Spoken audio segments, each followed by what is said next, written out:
प्रिय आत्मा, सबसे पहले तो आपका स्वागत करूं इसलिए कि परमात्मा में आपकी उत्सुकता है, इसलिए कि सामान्य जीवन के ऊपर एक साधक के जीवन में प्रवेश करने की आकांक्षा है, इसलिए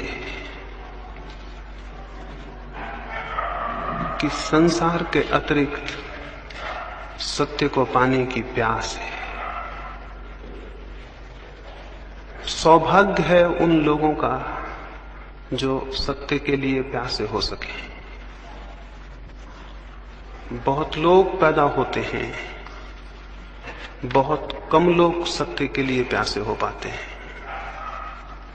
सत्य का मिलना तो बहुत बड़ा सौभाग्य है, सत्य की प्यास होना भी उतना ही बड़ा सौभाग्य है। सत्य ना भी मिले तो कोई हर्ज नहीं, लेकिन सत्य की प्यास ही पैदा ना हो तो बहुत बड़ा हर्ज है। सत्य यदि ना मिले तो मैंने कहा कोई हर्ज नहीं। हमने चाहा था और हमने प्रयास किया था, हम श्रम किए थे और हमने आकांक्षा की थी, हमने संकल्प बांधा था और हमने जो हमसे बन सकता था वो किया था। और यदि सत्य ना मिले तो कोई हर्ज नहीं, लेकिन सत्य की प्यास ही हम में पैदा ना हो तो जीवन बहुत दुर्भाग्य से भर जाता है। और मैं आपको ये भी कहूं कि सत्य को पा लेना उतना महत्वपूर्ण नहीं है जितना सत्य के लिए ठीक अर्थों में प्यासे हो जाना है। वो भी एक आनंद है। जो क्षुद्र के लिए प्यासा होता है वो क्षुद्र को पाकर भी आनंद उपलब्ध नहीं करता, और जो विराट के लिए प्यासा होता है वो उसे ना भी पा सके तो भी आनंद से भर जाता है। इसे पुनः दोहराऊं, जो क्षुद्र के लिए आकांक्षा करे वो अगर क्षुद्र को पा भी ले तो भी उसे कोई शांति और आनंद उपलब्ध नहीं होता है। और जो विराट की अभीप्सा से भर जाए वो अगर विराट को उपलब्ध ना भी हो सके तो भी उसका जीवन आनंद से भर जाता है। जिन अर्थों में हम श्रेष्ठ की कामना करने लगते हैं उन्हीं अर्थों में हमारे भीतर कोई श्रेष्ठ पैदा होने लगता है।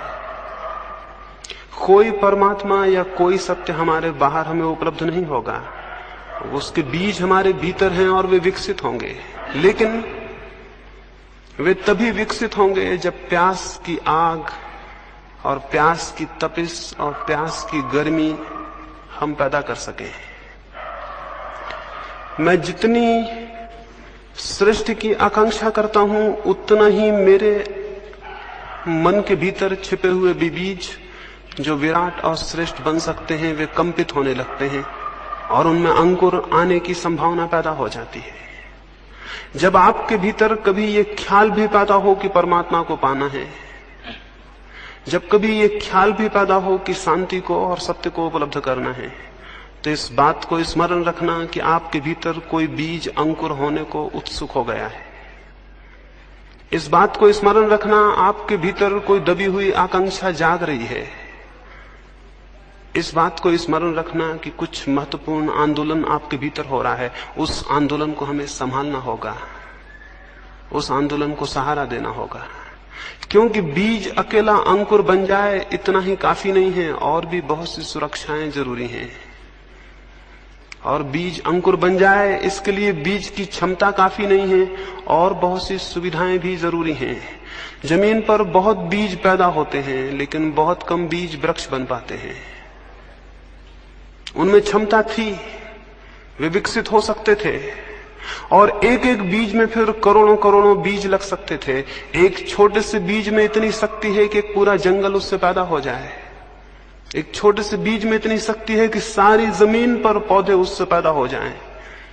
लेकिन ये भी हो सकता है इतनी विराट क्षमता, इतनी विराट शक्ति का वो बीज नष्ट हो जाए और उसमें कुछ भी पैदा ना हो।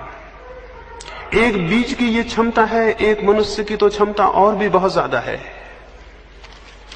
एक बीज से इतना बड़ा विराट विकास हो सकता है। एक पत्थर के छोटे से टुकड़े से अगर अणु को विस्फोट कर लिया जाए तो महान ऊर्जा का जन्म होता है, बहुत शक्ति का जन्म होता है। मनुष्य की आत्मा, मनुष्य की चेतना का जो अणु है, अगर वो विकसित हो सके, अगर उसका विस्फोट हो सके, अगर उसका विकास हो सके, तो जिस शक्ति और ऊर्जा का जन्म होता है उसी का नाम परमात्मा है। परमात्मा को हम कहीं पाते नहीं हैं, बल्कि अपने ही विस्फोट से, अपने ही विकास से जिस ऊर्जा को हम जन्म देते हैं, जिस शक्ति को, उस शक्ति का अनुभव परमात्मा है। उसकी प्यास आप में है, इसलिए मैं स्वागत करता हूं। लेकिन इससे कोई ये ना समझे कि आप यहां इकट्ठे हो गए हैं तो जरूरी हो कि आप प्यासे ही हों। आप यहां इकट्ठे हो सकते हैं मात्र एक दर्शक की भांति भी। आप यहां इकट्ठे हो सकते हैं एक मात्र सामान्य जिज्ञासा की भांति भी। आप यहां इकट्ठे हो सकते हैं एक कुतूहल के कारण भी, लेकिन कुतूहल से कोई द्वार नहीं खुलते। और जो ऐसे ही दर्शक की भांति खड़ा हो, उसे कोई रहस्य उपलब्ध नहीं होते। इस जगत में जो भी पाया जाता है उसके लिए बहुत कुछ चुकाना पड़ता है। इस जगत में जो भी पाया जाता है उसके लिए बहुत कुछ चुकाना पड़ता है। कुतूहल कुछ भी नहीं चुकाता है, इसलिए कुतूहल कुछ भी नहीं पा सकता है। कुतूहल से कोई साधना में प्रवेश नहीं करता। अकेली जिज्ञासा नहीं, मुमुक्षा, एक गहरी प्यास। कल संध्या में किसी से कह रहा था, अगर एक मरुस्थल में आप हों और पानी आपको न मिले और प्यास बढ़ती चली जाए और वो घड़ी आ जाए कि आप अब मरने को हैं और अगर पानी नहीं मिलेगा तो आप जी नहीं सकेंगे।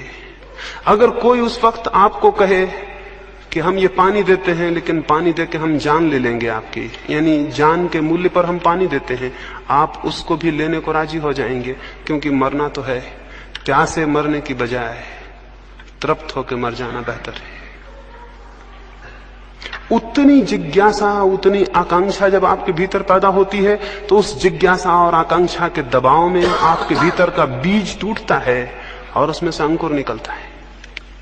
बीज ऐसे ही नहीं टूट जाते हैं, उनको दबाव चाहिए, उनको बहुत दबाव चाहिए, बहुत उत्ताप चाहिए, तब उनकी सख्त खोल टूटती है और उसके भीतर से कोमल पौधे का जन्म होता है।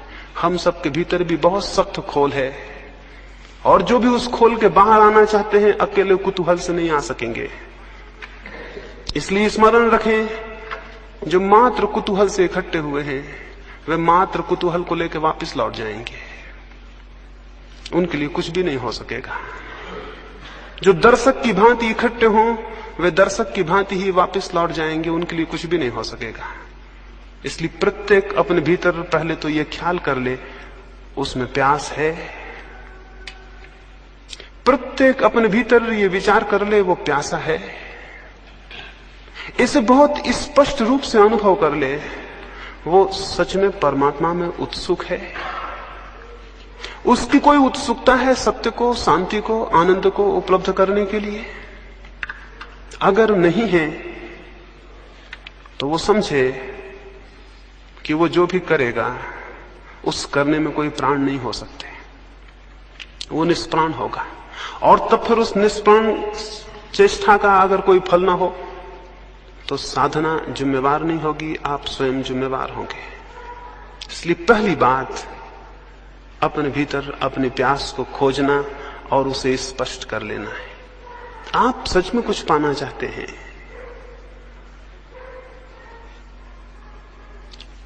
अगर पाना चाहते हैं तो पाने का रास्ता है।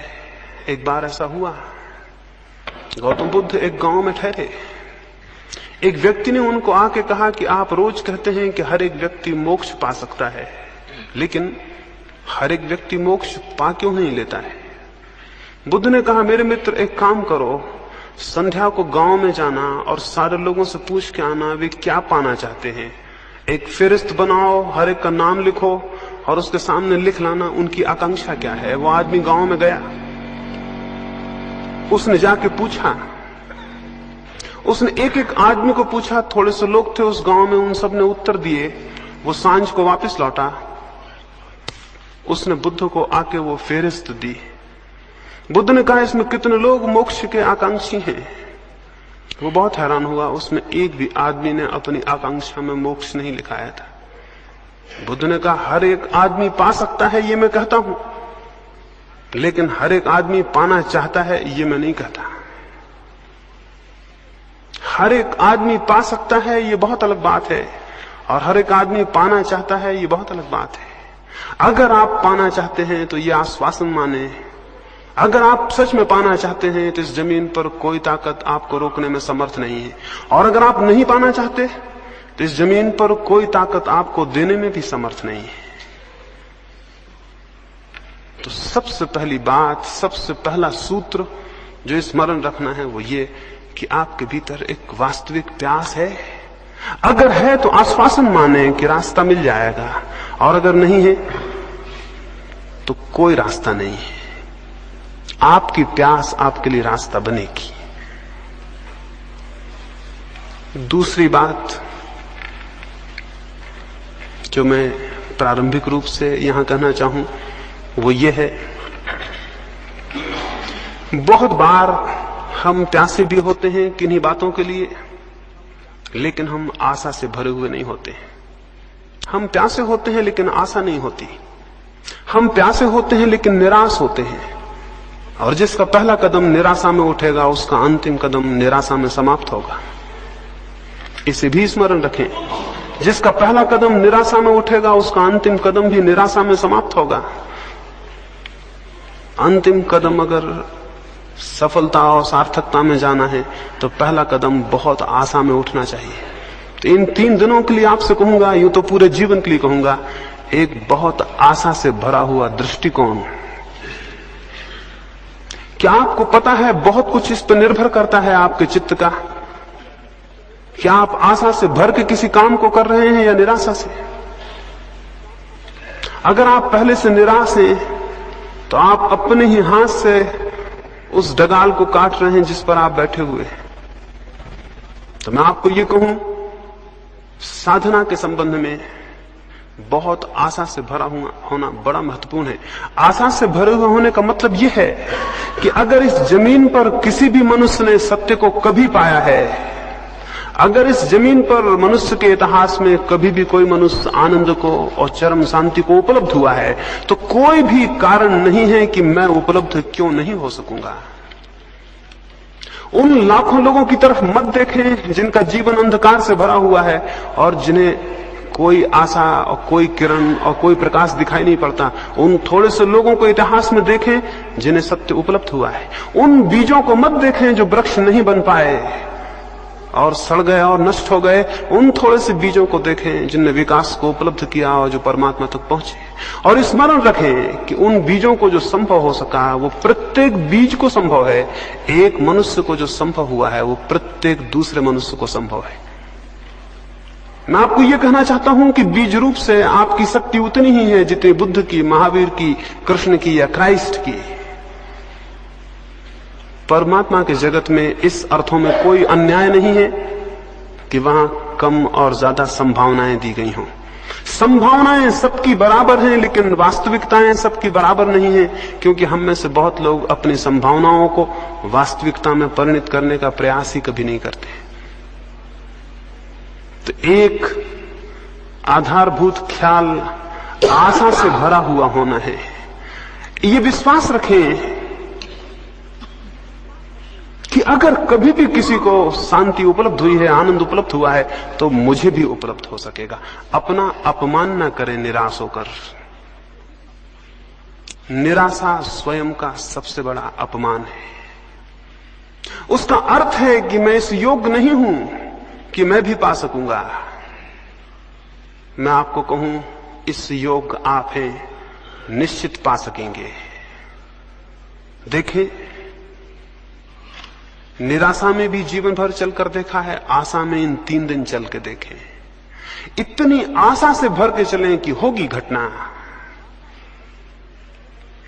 जरूर घटना घटेगी। क्यों?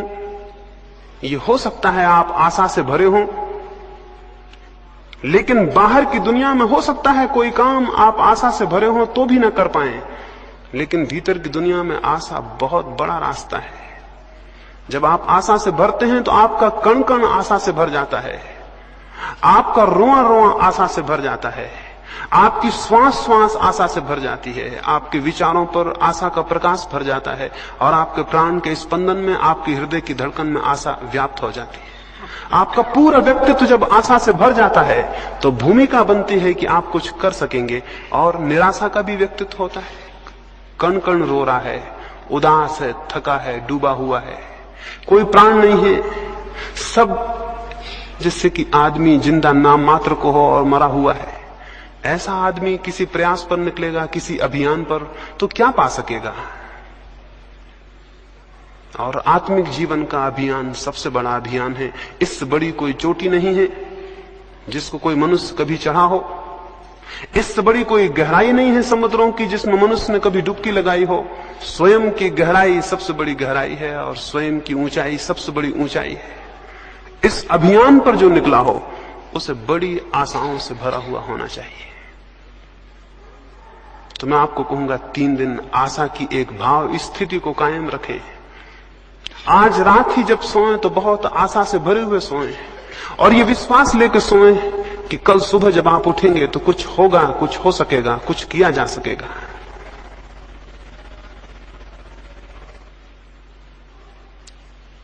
दूसरी बात मैंने कही, आशा का एक दृष्टिकोण। आशा के इस दृष्टिकोण के साथ ही ये भी आपको स्मरण दिला दूं, इन पीछे कुछ वर्षों के अनुभव से इस नतीजे पर पहुंचा हूं कि हमारी निराशा इतनी गहरी है कि जब हमें कुछ मिलना भी शुरू होता है तो निराशा के कारण दिखाई नहीं पड़ता। अभी मेरे पास एक व्यक्ति आते थे, वो अपनी पत्नी को मेरे पास लाए। उन्होंने पहले दिन जब वो आए थे तो मुझे कहा कि मेरी पत्नी को नींद नहीं आती, बिल्कुल नींद नहीं आती बिना दवा के, और दवा से भी 3-4 घंटे से ज्यादा नींद नहीं आती। और मेरी पत्नी भयभीत है, अनजाने भय उसे परेशान किए रहते हैं। घर के बाहर निकलती ही तो डरती है, घर के भीतर होती तो डरती है कि मकान ना गिर जाए। अगर पास में कोई ना हो तो घबराती है कि अकेले में कहीं मृत्यु ना हो जाए, इसलिए पास में कोई होना ही चाहिए। रात को सब दवाइयां अपने पास में रख के सोती है कि बीच रात में कोई खतरा ना हो जाए। वो मुझे अपनी पत्नी की ये भय की और निराशा की हालत बताए। मैंने उनको कहा कि ध्यान का ये छोटा सा प्रयोग शुरू करिए, लाभ होगा। उन्होंने प्रयोग शुरू किया। 7 दिन बाद वो मुझे मिले।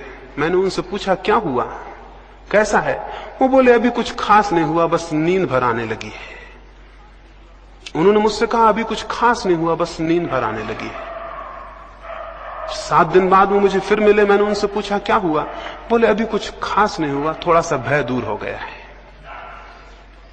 वो 7 दिन बाद मुझे फिर मिले। मैंने उनसे पूछा कुछ हुआ? वो बोले अभी कुछ विशेष तो नहीं हुआ, ये थोड़ी नींद आ जाती है, भय कम हो गया, दवाइयां अपने पास नहीं रखती, और कुछ खास नहीं हुआ। इसको मैं निराशा की दृष्टि कहता हूं। और ऐसे आदमी को कुछ हो भी जाए तो उसे पता नहीं चलेगा। ये दृष्टि तो बुनियाद से गलत है। इसका तो मतलब है इस आदमी को कुछ हो नहीं सकता, अगर हो भी जाए तो भी उसे कभी पता नहीं चलेगा कि कुछ हुआ। और बहुत कुछ हो सकता था जो कि रुक जाएगा।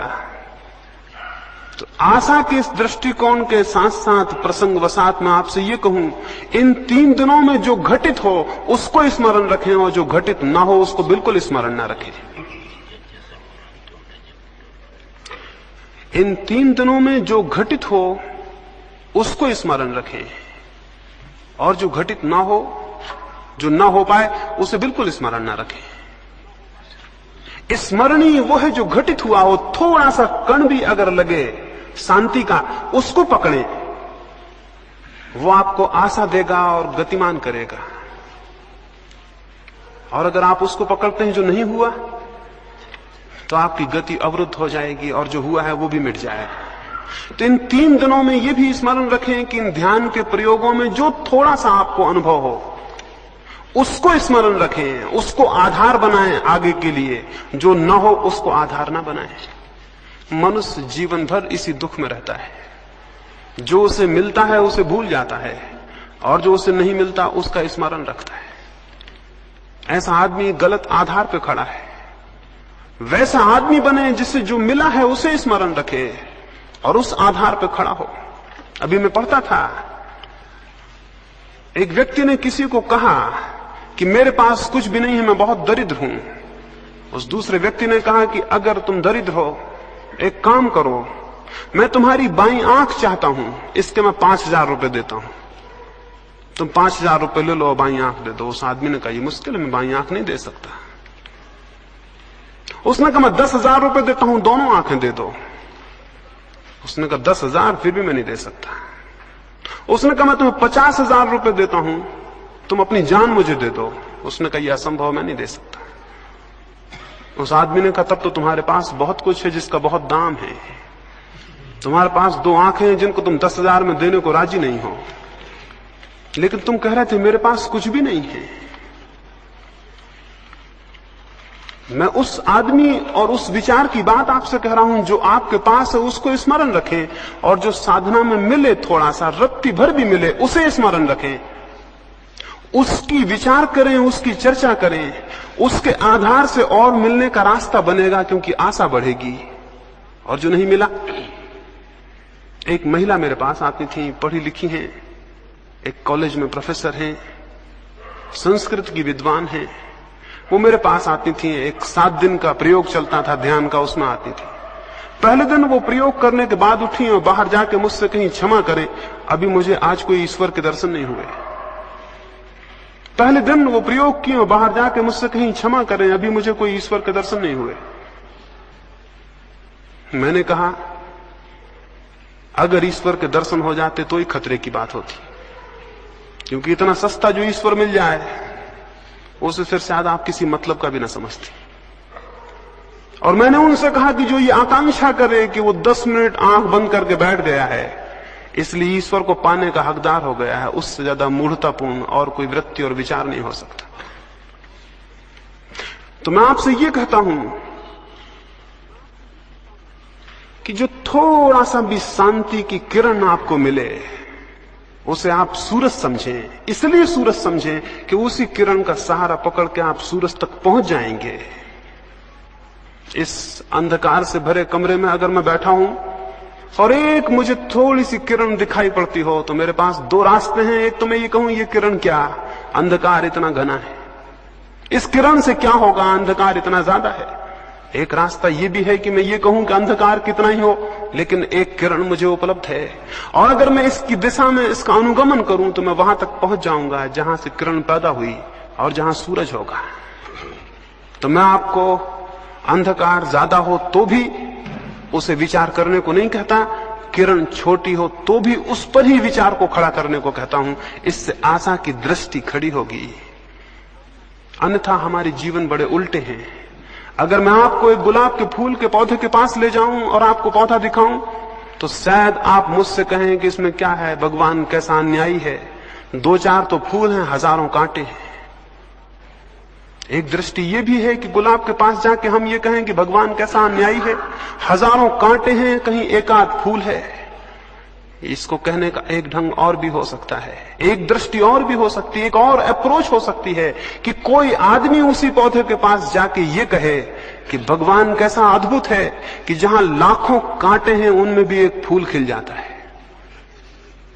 कोई इसे यूं भी देख सकता है कि कहे कि जहां लाखों कांटे हैं उनमें भी एक फूल खिल जाता है, दुनिया अद्भुत है।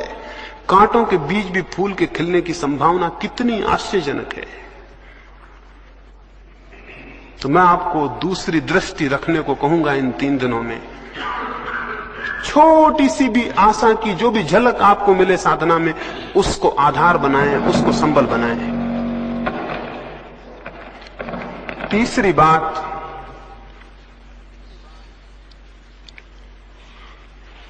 साधना के इन 3 दिनों में आपको ठीक वैसे ही नहीं जीना है जैसा आप आज सांझ तक जीते रहे। मनुष्य बहुत कुछ आदतों का यंत्र है।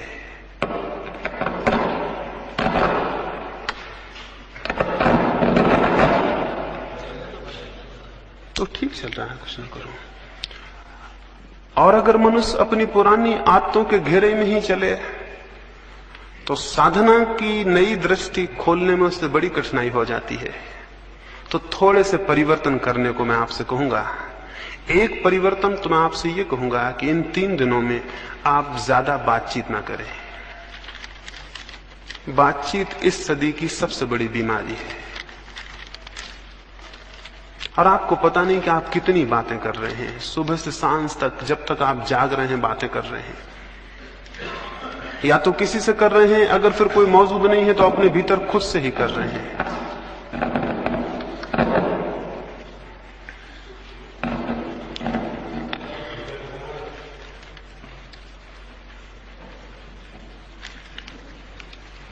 इन 3 दिनों में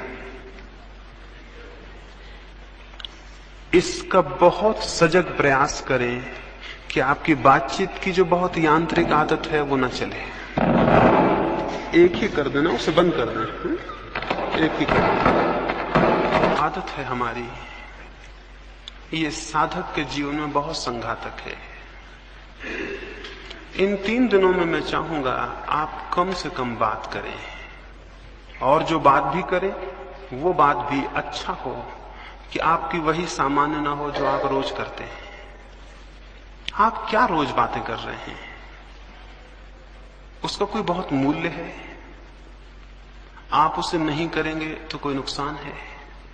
जिसको आप कर रहे हैं उसका अगर नहीं उसे बताएंगे कोई अहित है? इन 3 दिनों में स्मरण रखें कि हमें किसी से कोई विशेष बात नहीं करनी है। बहुत अद्भुत लाभ होगा।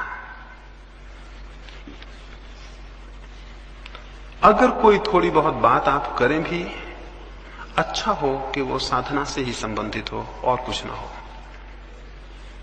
अच्छा तो यह है कि ना ही करें। ज्यादा से ज्यादा समय मौन को रखें। वो भी जबरदस्ती मौन रखने को नहीं कहता हूं कि आप बिल्कुल बोलें ही ना या लिख के बोलें। आप बोलने के लिए मुक्त हैं, बातचीत करने को मुक्त नहीं। और स्मरण पूर्वक जितना सार्थक हो उतना बोलें, बाकी चुप रहें। 2 लाभ होंगे। एक तो बड़ा लाभ होगा कि व्यर्थ जो शक्ति व्यय होती है बोलने में वो संचित होगी, और उस शक्ति का हम उपयोग साधना में कर सकेंगे। दूसरा लाभ ये होगा कि आप दूसरे लोगों से टूट जाएंगे और आप थोड़े एकांत में हो जाएंगे। हम यहाँ पहाड़ पर आए, पहाड़ पर आने का कोई प्रयोजन पूरा ना होगा अगर यहाँ हम 200 लोग इकट्ठे हुए हैं और आपस में बातचीत करते रहे और बैठ के गपशप करते रहे, तो हम भीड़ के भीड़ में रहे, हम एकांत में नहीं आ पाए। एकांत पे आने के लिए पहाड़ पे जाना ही जरूरी नहीं है, ये भी जरूरी है कि आप दूसरे लोगों से अपना संबंध थोड़ा शिथिल कर लें और अकेले हो जाएं। बहुत नाम मात्र को संबंध रखें, समझें कि आप अकेले हैं इस पहाड़ पर और दूसरा कोई नहीं है, और आपको इस तरह जीना है जैसे आप अकेले आए होते, अकेले रहते, अकेले घूमने जाते, अकेले किसी दरख्त के नीचे बैठते। वैसे झुंड में आप ना जाएं, 4-6 मित्र बन के ना जाएं, अलग अलग एक एक। इन 3 दिनों में हम इस तरह जिए। ये मैं आपको कहूं कि भीड़ में जीवन का कोई श्रेष्ठ सत्य न कभी पैदा होता है और न कभी अनुभव होता है। भीड़ में कोई महत्वपूर्ण बात कभी नहीं हुई। जो भी सत्य के अनुभव हुए हैं वे अत्यंत एकांत में और अकेलेपन में हुए हैं। जब हम किसी मनुष्य से नहीं बोलते और जब हम सारी बातचीत बाहर और भीतर बंद कर देते हैं, तो प्रकृति किसी बहुत रहस्यमय ढंग से हमसे बोलना शुरू कर देती है। वो शायद हमसे निरंतर बोल रही है, लेकिन हम अपनी बातचीत में इतने व्यस्त हैं कि वो धीमी सी आवाज हमें सुनाई नहीं पड़ती। हमें अपनी सारी आवाज बंद कर देनी होगी ताकि हम उस अंतश्चेतन की आवाज को सुन सकें जो प्रत्येक के भीतर चल रही है।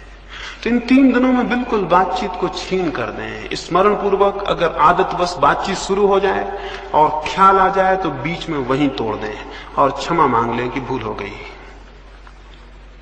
अकेले में जाएं। यहां जो हम प्रयोग करेंगे वे तो करेंगे ही, लेकिन आप अकेले में प्रयोग करें। कहीं भी चले जाएं, किसी दरख्त के नीचे बैठे। हम ये भी भूल गए हैं कि हमारा प्रकृति से कोई संबंध है और कोई नाता है, और हमको ये भी पता नहीं है कि प्रकृति के सानिध्य में व्यक्ति जितनी शीघ्रता से परमात्मा की निकटता में पहुंचता है उतना और कहीं नहीं पहुंचता। तो इस अद्भुत 3 दिन के मौके का अवसर का लाभ उठाएं, अकेले में चले जाएं और व्यर्थ की बातचीत ना करें। वो 3 दिन के बाद फिर करने को आप काफी समय रहेगा, उसे बाद में कर ले सकते हैं।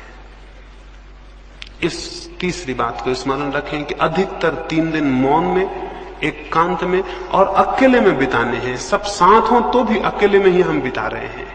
साधना का जीवन अकेले का जीवन है। हम यहां इतने लोग हैं, हम ध्यान करने बैठेंगे तो लगेगा समूह में ध्यान कर रहे हैं, लेकिन सब ध्यान वैयक्तिक है, समूह का कोई ध्यान नहीं होता।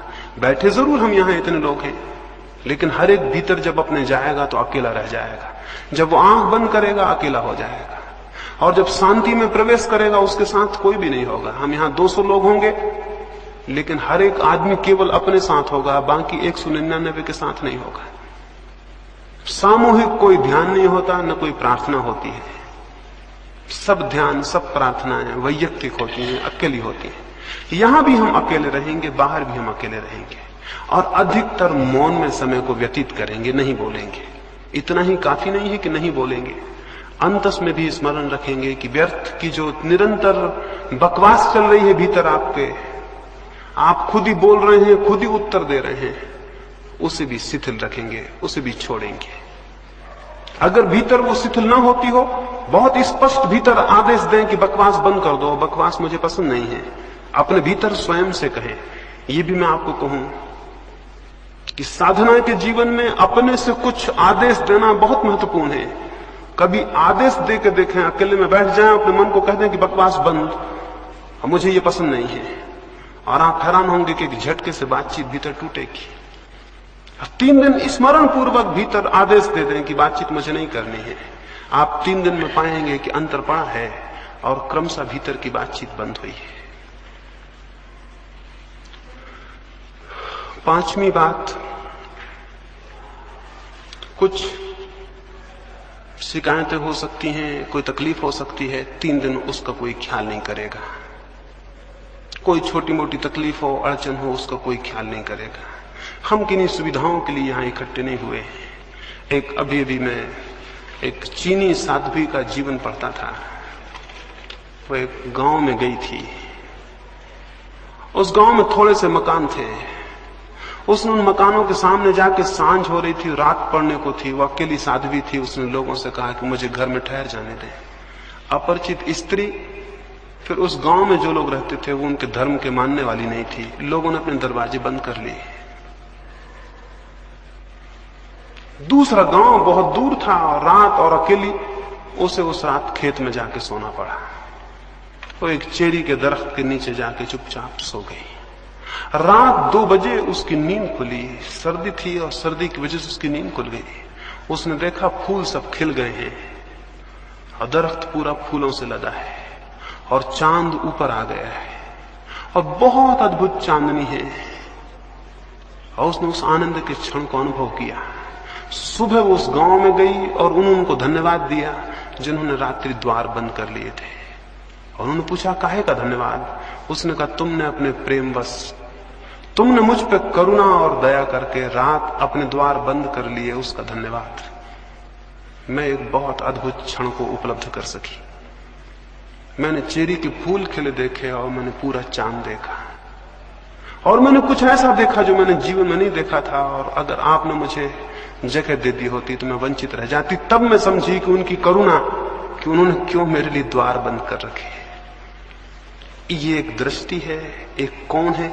आप भी हो सकता था उस रात द्वार से लौटा दिए गए होते, तो शायद आप इतने गुस्से में होते रात भर, और उन लोगों के प्रति इतनी आपके मन में घृणा और इतने क्रोध होता कि शायद आपको जब चेरी में फूल खिलते तो दिखाई नहीं पड़ते, और जब चांद ऊपर आता तो आपको पता नहीं चलता।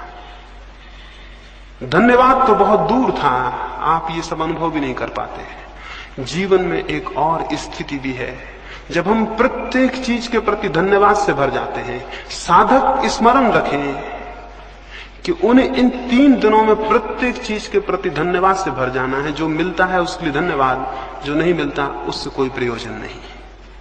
उस भूमिका में अर्थ पैदा होता है, उस भूमिका में भीतर एक निश्चिंतता पैदा होती है, एक सरलता पैदा होती है।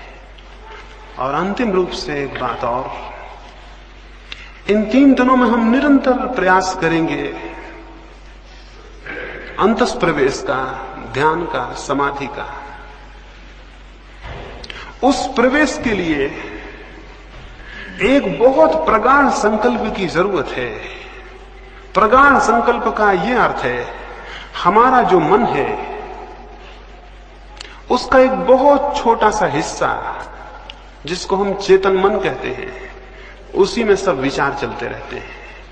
उससे बहुत ज्यादा गहराइयों में हमारा 9 हिस्सा मन और है। अगर हम मन के 10 खंड करें तो एक खंड हमारा कॉन्शस है, चेतन है, 9 खंड हमारे अचेतन और अनकॉन्शस है। इस एक खंड में ही हम सब सोचते विचारते हैं। 9 खंडों में उसकी कोई खबर नहीं होती, 9 खंडों में उसकी कोई सूचना नहीं पहुंचती। हम यहां सोच लेते हैं कि ध्यान करना है, समाधि में उतरना है, लेकिन हमारे मन का बहुत सा हिस्सा अपरिचित रह जाता है। वो अपरिचित हिस्सा हमारा साथ नहीं देगा, और अगर उसका साथ हमें नहीं मिला तो सफलता बहुत मुश्किल है। उसका साथ मिल सके इसके लिए संकल्प करने की जरूरत है, और संकल्प मैं आपको समझा दूं कैसा हम करेंगे। अभी यहां संकल्प करके उठेंगे, और फिर जब रात्रि में आप अपने बिस्तरों पर जाएं तो 5 मिनट के लिए उस संकल्प को पुनः दोहराएं, और उस संकल्प को दोहराते दोहराते ही नींद में सो जाएं। संकल्प को पैदा करने का जो प्रयोग है वो मैं आपको समझा दूं, उसे हम यहां भी करेंगे और रोज नियमित करेंगे। संकल्प से मैंने आपको समझाया है कि आपका पूरा मन, चेतन और अचेतन, इकट्ठे रूप से ये भाव कर ले कि मुझे शांत होना है, मुझे ध्यान को उपलब्ध होना है। जिस रात्रि गौतम बुद्ध को समाधि उपलब्ध हुई, उस रात वे अपने बोधि वृक्ष के नीचे बैठे और उन्होंने कहा, अब जब तक मैं परम सत्य को उपलब्ध ना हो जाऊं तब तक यहां से उठूंगा नहीं। हमें लगेगा इससे क्या मतलब है, आपके नहीं उठने से परम सत्य कैसे उपलब्ध हो जाएगा? लेकिन ये ख्याल कि जब तक मुझे परम सत्य उपलब्ध ना हो जाए मैं यहां से उठूंगा नहीं, ये सारे प्राण में गूंज गया। वे नहीं उठे जब तक परम सत्य उपलब्ध नहीं हुआ, और आश्चर्य है कि परम सत्य उसी रात्रि उन्हें उपलब्ध हुआ। वे 6 वर्ष से चेष्टा कर रहे थे, लेकिन इतना प्रगाढ़ संकल्प किसी दिन नहीं हुआ था। संकल्प की प्रगाढ़ता कैसे पैदा हो, वो मैं छोटा सा प्रयोग आपको कहता हूं, वो हम अभी यहां करेंगे, और फिर उसे हम रात्रि में नियमित करके उसे सोएंगे। अगर आप अपनी सारी श्वास को बाहर फेंक दें और फिर श्वास को अंदर ले जाने से रुक जाएं, क्या होगा? अगर मैं अपनी सारी श्वास बाहर फेंक दूं और फिर नाक को बंद कर लूं और श्वास को भीतर न जाने दूं तो क्या होगा? क्या थोड़ी देर में मेरे सारा प्राण उस श्वास को लेने को तड़फने नहीं लगेगा? क्या मेरा रोआ रोआ और मेरे शरीर के जो लाखों कोष्ठ हैं वो मांग नहीं करने लगेंगे कि हवा चाहिए, हवा चाहिए? जितनी देर में रोकूंगा उतना ही मेरे गहरे अचेतन का हिस्सा पुकारने लगेगा, हवा चाहिए। जितनी देर में रोके रहूंगा उतनी ही मेरे प्राण के नीचे के हिस्से भी चिल्लाने लगेंगे, हवा चाहिए। अगर मैं आखिरी क्षण तक रोके रहूं तो मेरा पूरा प्राण मांग करने लगेगा, हवा चाहिए। क्योंकि ये सवाल आसान नहीं है कि ऊपर का हिस्सा ही कहे। अब ये जीवन और मृत्यु का सवाल है तो नीचे के हिस्से भी पुकारेंगे कि हवा चाहिए। इस क्षण की स्थिति में जबकि पूरे प्राण हवा को मांगते हो, तब आप अपने मन में ये संकल्प सतत दोहराएं कि मैं ध्यान में प्रवेश करके रहूंगा। उन क्षणों में जब आपके पूरे प्राण श्वास मांगते हो, तब आप अपने मन में ये भाव दोहराते रहें कि मैं ध्यान में प्रवेश करके रहूंगा। ये मेरा संकल्प है कि मैं ध्यान में प्रवेश करके रहूंगा। उस वक्त आपका मन ये दोहराता रहे। उस वक्त आपके प्राण श्वास मांग रहे होंगे और आपका मन ये दोहराएगा। जितनी गहराई तक प्राण कंपित होंगे उतनी गहराई तक आपका ये संकल्प प्रविष्ट हो जाएगा। और अगर आपने पूरे प्राण कंपित हालत में इस वाक्य को दोहराया तो ये संकल्प प्रगाढ़ हो जाएगा। प्रगाढ़ का मतलब ये है कि वो आपके अचेतन अनकॉन्शियस माइंड तक प्रविष्ट हो जाए। इसे हम रोज ध्यान के पहले भी करेंगे, रात्रि में सोते समय भी आप इसे करके सोएंगे। इसे करेंगे, फिर सो जाएंगे। जब आप सोने लगेंगे तब भी आपके मन में ये सतत ध्वनि बनी रहे कि मैं ध्यान में प्रविष्ट होकर रहूंगा, ये मेरा संकल्प है कि मुझे ध्यान में प्रवेश करना है। ये वचन आपके मन में गूंजता रहे और गूंजता रहे और आप कब सो जाएं आपको पता ना पड़े। सोते समय चेतन मन तो बेहोश हो जाता है और अचेतन मन के द्वार खुलते हैं। अगर उस वक्त आपके मन में ये बात गूंजती रही तो ये अचेतन परतों में प्रविष्ट हो जाएगी और आप इसका परिणाम देखेंगे। इन 3 दिनों में ही परिणाम देखेंगे। संकल्प को प्रगाढ़ करने का उपाय आप समझे। उपाय है सबसे पहले धीमे धीमे पूरी सांस भर लेना, पूरे प्राणों में, पूरे फेफड़ों में सांस भर जाए जितनी भर सके।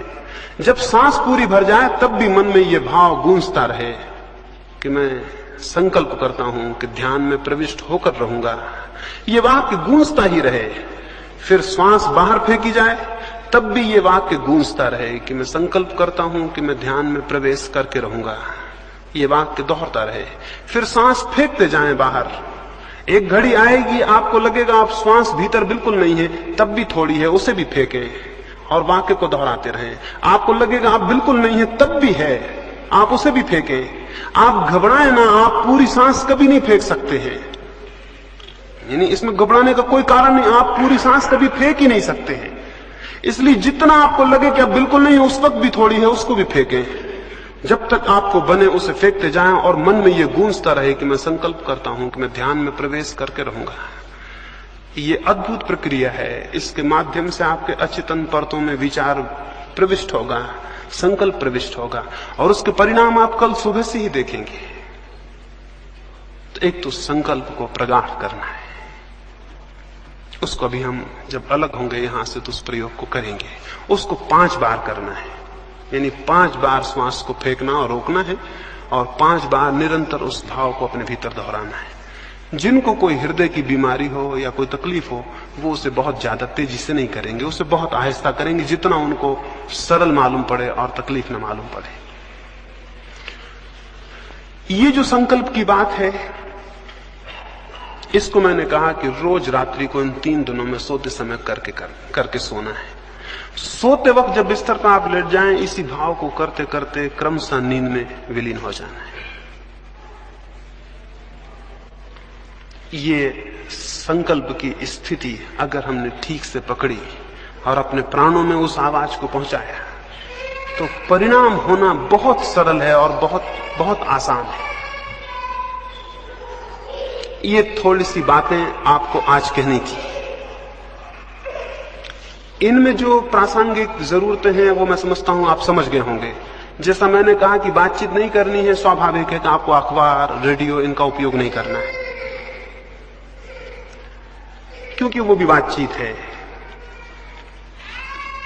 मैंने आपसे कहा मौन में और एकांत में होना है। इसका स्वाभाविक मतलब हुआ कि जहां तक बने साथियों से दूर रहना है। जितनी देर हम यहां मिलेंगे वो अलग, भोजन के लिए जाएंगे वो अलग, वहां भी आप बड़े मौन से, बड़ी शांति से भोजन करें। वहां भी सन्नाटा हो जिससे पता ना चले कि आप वहां हैं। यहां भी आए तो सन्नाटे में और शांति में आए। देखें 3 दिन शांत रहने का प्रयोग क्या परिणाम लाता है। रास्ते पे चलें तो बिल्कुल शांत, उठें बैठें तो बिल्कुल शांत, और अधिकतर एकांत में चले जाएं। सुंदर कोई जगह चुने, वहां चुपचाप बैठ जाएं। अगर कोई साथ है तो वो भी चुपचाप बैठे, बातचीत ना करे, अन्यथा पहाड़ियां व्यर्थ हो जाती हैं, सौंदर्य व्यर्थ हो जाता है। जो सामने है वो दिखाई नहीं पड़ता, आप बातचीत में सब समाप्त कर देते हैं। अकेले में जाएं और इसी भांति ये जो थोड़ी सी बातें मैंने कही आपके लिए, जो जो जरूरी हो हर एक के लिए, अगर आपके भीतर प्यास नहीं मालूम होती बिल्कुल, तो उस प्यास को कैसे पैदा किया जाए उसके संबंध में कल मुझसे प्रश्न पूछ लें। अगर आपको ऐसा नहीं लगता कि मुझे कोई आशा नहीं मालूम होती, तो आशा कैसे पैदा हो उसके संबंध में कल सुबह मुझसे प्रश्न पूछ लें। अगर आपको लगता है कि मुझे कोई संकल्प करने में कठिनाई है या नहीं बन पाता या नहीं होता, सारी कठिनाइयां मुझसे सुबह पूछ लें।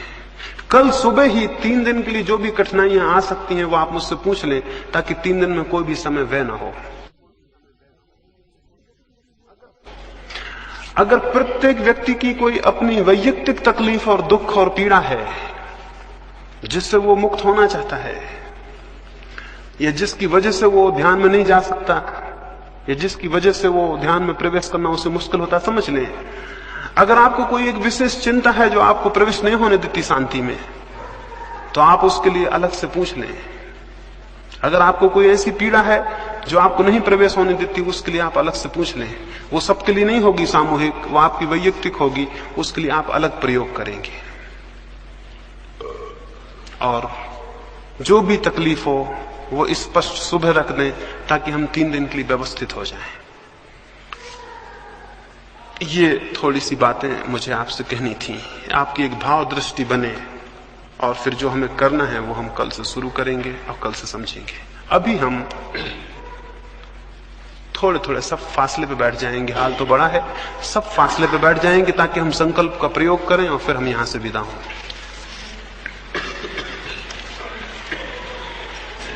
ऐसे झटके से नहीं, बहुत आहिस्ता आहिस्ता पूरा फेफड़ा भर लेना है। जब आप फेफड़ों को भरेंगे तब आप स्वयं अपने मन में दोहराते रहेंगे कि मैं संकल्प करता हूं कि मैं ध्यान में प्रवेश करके रहूंगा। इस वाक्य को आप दोहराते रहेंगे। फिर जब श्वास पूरी भर जाए आखिरी सीमा तक, तब उसे थोड़ी देर रोकें और अपने मन में ये दोहराते रहें। घबराहट बढ़ेगी, मन होगा बाहर फेंक दें, तब भी थोड़ी देर रोकें और इस वाक्य को दोहराते रहें। फिर श्वास को धीरे धीरे बाहर निकालें, तब भी वाक्य दोहरता रहे। फिर सारी श्वास बाहर निकालते जाएं, आखिरी सीमा तक लगे तब भी निकाल दें, तब भी वाक्य दोहरता रहे। फिर अंदर जब खाली हो जाए उस खालीपन को रोकें, श्वास को अंदर न लें, फिर दोहरता रहे वाक्य अंतिम समय तक। फिर धीरे धीरे श्वास को अंदर लें। ऐसा 5 बार। एक बार का मतलब हुआ एक दफा अंदर लेना और बाहर छोड़ना, एक बार। इस तरह 5 बार क्रमशः धीरे धीरे सब करें। जब 5 बार कर चुके हैं तब बहुत आहिस्ता से रीढ़ को सीधा रख के ही फिर धीमे धीमे श्वास लेते रहें और 5 मिनट विश्राम से बैठे रहें। ऐसा कोई 10 मिनट हम यहाँ प्रयोग करें।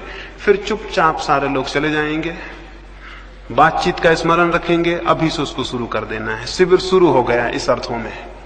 सोते समय फिर इस प्रयोग को 5-7 दफा करें, जितनी देर आपको अच्छा लगे। फिर सो जाएं। सोते समय सोचते हुए सोएं उसी भाव को कि मैं शांत होकर रहूंगा, ये मेरा संकल्प है। और नींद आपको पकड़ ले और आप उसको सोचते रहें। तो लाइट बुझा दें।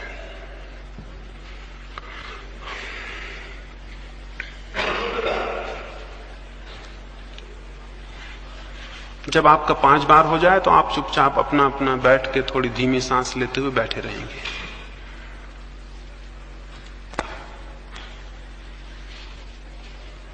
रीढ़ सीधी कर लें, सारे शरीर को आराम से छोड़ दें। रीढ़ सीधी हो और शरीर आराम से छोड़ दें। आंख बंद कर लें, बहुत शांति से श्वास को अंदर लें और जैसा मैंने कहा वैसा प्रयोग 5 बार करें।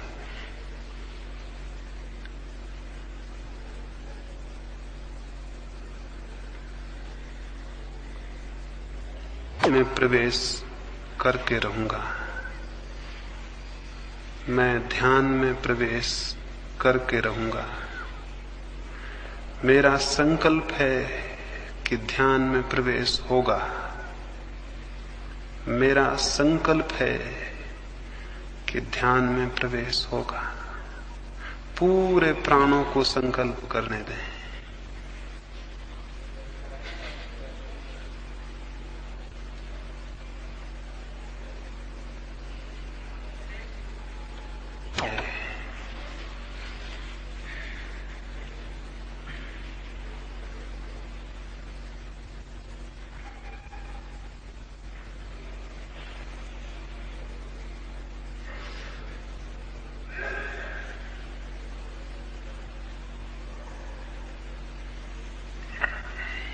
कि ध्यान में प्रवेश होगा। पूरे प्राण में ये बात गूंज जाए, ये अंतश्चेतन तक उतर जाए।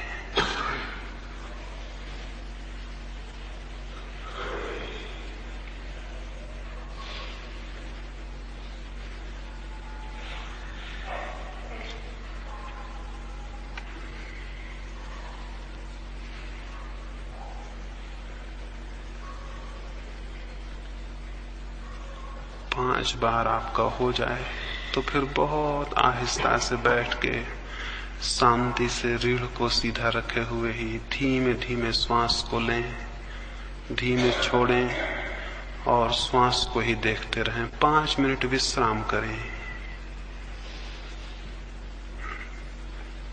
उस विश्राम के समय में जो संकल्प हमने किया है वो और गहरे अपने आप डूब जाएगा। 5 बार संकल्प कर लें, फिर चुपचाप बैठ के श्वास को देखते रहें 5 मिनट तक और बहुत धीमी श्वास लें। फिर